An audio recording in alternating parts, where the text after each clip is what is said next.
kelompok 4, yang mana pada Caps Design kali ini kita membuat peta berbasiskan remote sensing, di mana pengolahannya menggunakan platform analisis spasial yakni Google Earth Engine atau disingkat GEE untuk memetakan daerah tambang dan juga non-tambang di Kota Samarinda.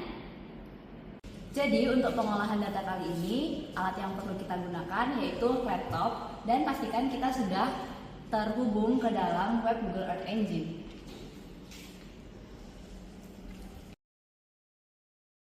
Pertama-tama untuk pengolahan data, kita tentukan terlebih dahulu daerah yang akan kita petakan. Di sini kita memilih Kota Samarinda sebagai area of interest-nya. Kemudian kita kotak terlebih dahulu. Setelah itu kita panggil data yang akan kita gunakan yaitu data Landsat 9.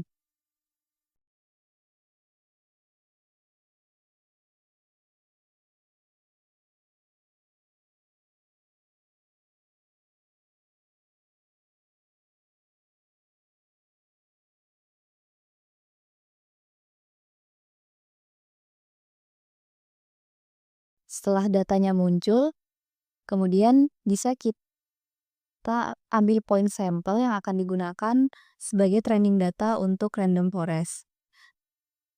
Training data ini berupa 5 kelas yaitu kelas barren atau tanah lapang, urban yaitu area penduduk atau area perkotaan, kemudian crop yaitu daerah pertanian, kemudian water atau badan air, dan forest yaitu hutan.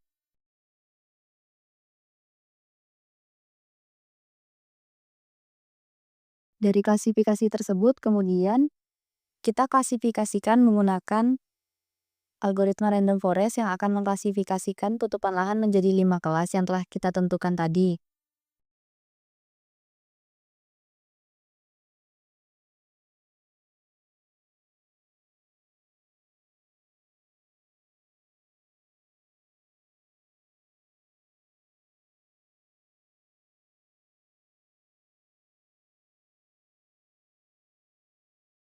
Dari klasifikasi ini akan muncul menjadi 5 kelas tutupan lahan, tetapi dari kelas ini masih menunjukkan kerancuan antara tanah lapang biasa dan daerah pertambangan. Maka dari itu diperlukan untuk melakukan masking terlebih dahulu atau memisahkan antara layer barren dan layer klasifikasi untuk diklasifikasikan lebih lanjut.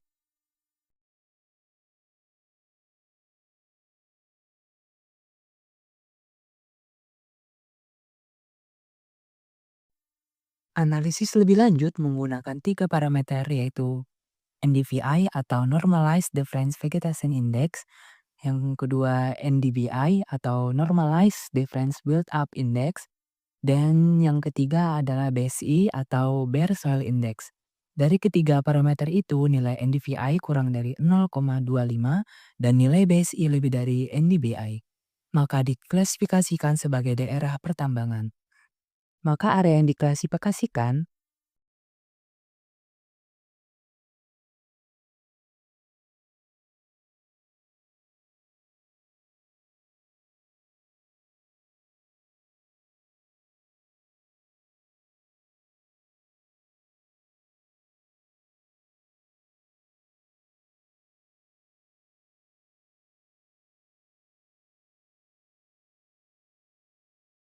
maka area yang diklasifikasikan sebagai daerah tambang akan muncul.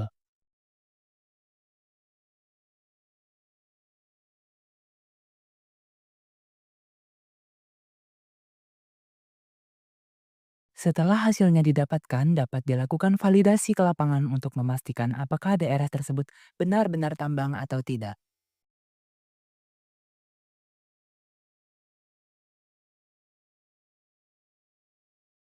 Kegeologian dari penelitian ini, tanah di daerah tambang cenderung lebih gelap karena bercampur dengan batu bara dan litologi lain, sedangkan di daerah tanah lapang biasa, tanah cenderung berwarna kuning kecoklatan karena hanya berasal dari horizon A dan horizon B. Dari sini kita tahu bahwa ada perbedaan mineral penyusun antara tanah lapang biasa dan daerah pertambangan dan bisa dilihat dari perbedaan citra spektral. Dari penelitian ini dapat disimpulkan bahwa integrasi Random Forest dan Spectral Similarity Index efektif dalam mengidentifikasi area tambang dari citra Landsat. Metode ini dapat digunakan sebagai alat pemantauan perubahan lahan tambang secara berkelanjutan. Dengan memanfaatkan teknologi machine learning, kita dapat memahami perubahan bentang alam secara ilmiah dan akurat. Inovasi digital seperti ini diharapkan mampu mendukung pengolahan sumber daya alam yang lebih berkelanjutan bagi Kalimantan Timur dan juga Indonesia.